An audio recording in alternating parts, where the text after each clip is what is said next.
What up, Fight World? It's your boy Ego, and I'm back with some more boxing. Now, I'm not going to spend too much time on this video because I think it's kind of ridiculous, but Abel Sanchez, Golovkin's trainer, he spoke with BehindTheGloves.com. Shout out to my girl Michelle Joy Phelps and her movement. And I'm going to read some quotes and give some brief thoughts, and I'm going to let you guys talk about it in the comment section. So Abel Sanchez says, when Ward wanted to fight Golovkin, we had already signed to fight Lemieux, so there was no way the fight was going to happen. Since he's moved up to 175, he's made a lot of comments that there was no way that he could make 168 anyway. Goes on to say, now he's got a difficult fight on November 19th. He shouldn't even be thinking Golovkin. He should be thinking of Sergey Kovalev, because Kovalev will beat him on the 19th, and then he's going to have a lot of soul searching. He goes on to say, Triple G beats everybody that's out there right now, including Kovalev. But we're not at 175, so it's not something that's up for discussion.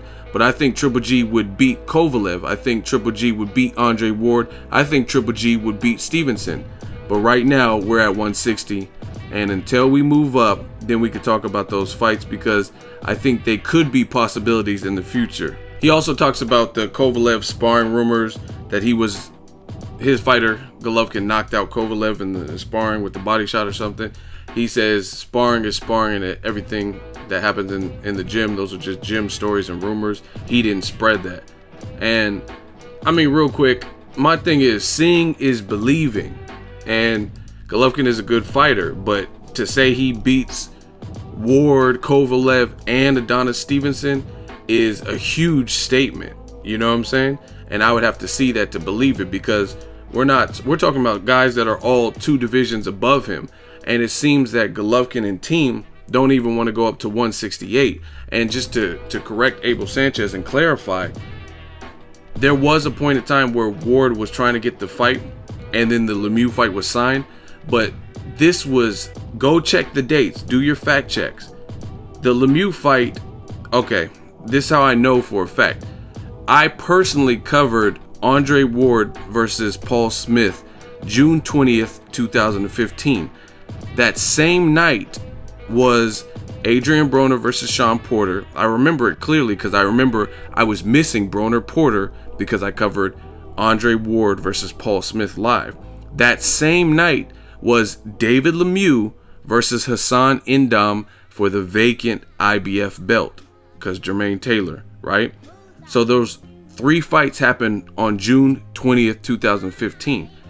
I remember myself and other media asked Andre Ward that night about Golovkin.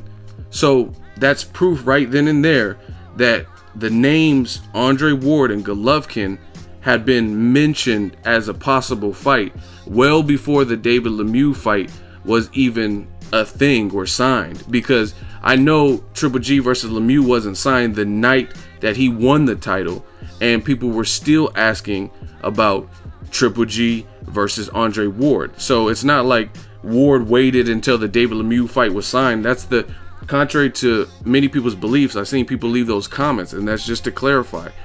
Contrary to those statements, Andre Ward did not wait until Golovkin had a fight and then call him out.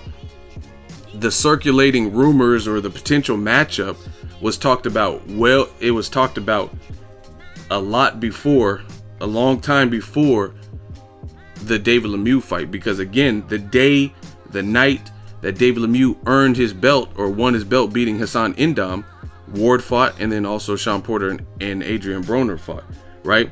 So the Golovkin fight, the negotiations for the Lemieux fight didn't happen until months after that. And even back then, we were still asking Ward about a Golovkin fight.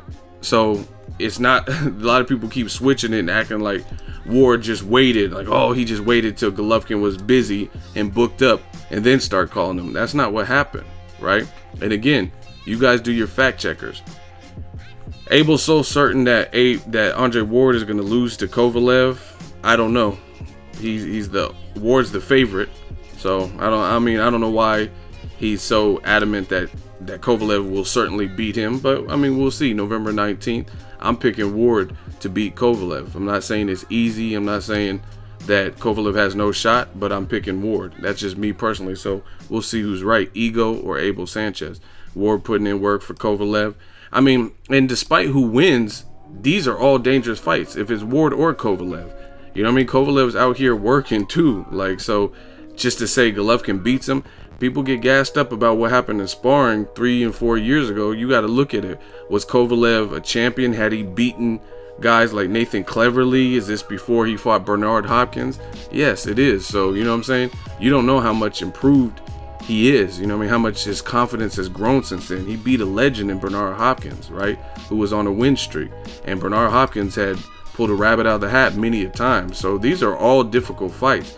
A lot of people are going to say, and make sure you guys check out Kovalev versus Ward, October 29th.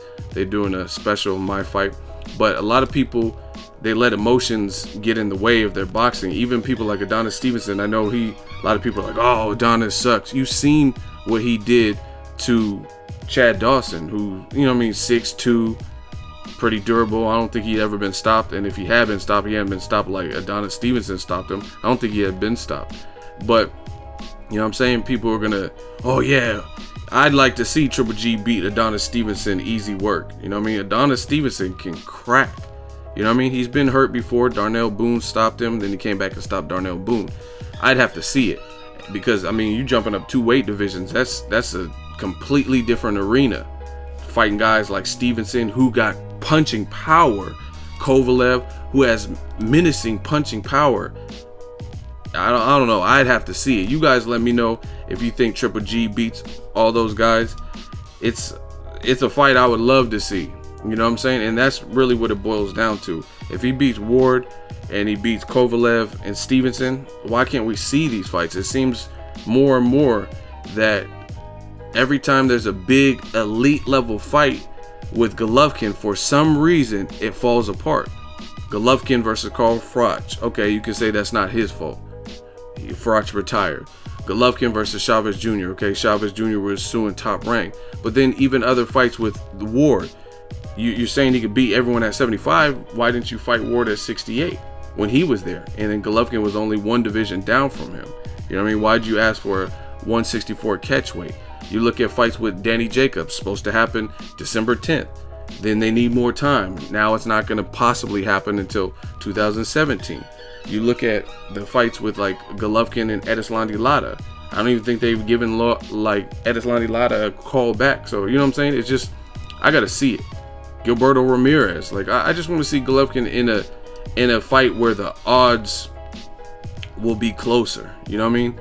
And if he feels so confident, then why not move up? If you feel, that doesn't make sense to me for Abel Sanchez to say that. If you feel Golovkin could beat 3 top guys, 2 of the 3 are current champions, and if Ward beats Kovalev, then he will be the champion and he'll blemish this guy's resume. So if Golovkin can easily, or just in general, beat top level guys, the top 3 guys at light heavyweight, you know what I mean, not considering Artur Beterbiev, and he has more to prove, but he looks looking like a beast. If he can just beat them, then why won't they even move up 1 division? That doesn't even make sense. Why are you chasing a Canelo fight if he can move 2 divisions up and you believe and are confident that your guy beats this man, and beats this man? That doesn't even make sense to me. Why not move to 168 if he could beat people 2 divisions higher?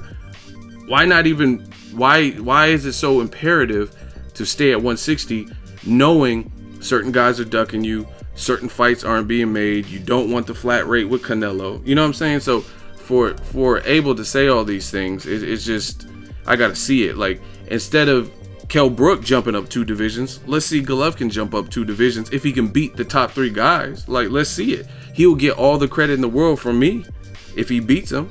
If he could beat Kovalev, I'll be like, wow. Even if Ward beats Kovalev and then Golovkin fights Kovalev next, I'd be like, wow, this guy is good. You know what I mean? He knocked out Kovalev, or he beat him, or stopped him to the body, or whatever. If he beats Stevenson, same thing.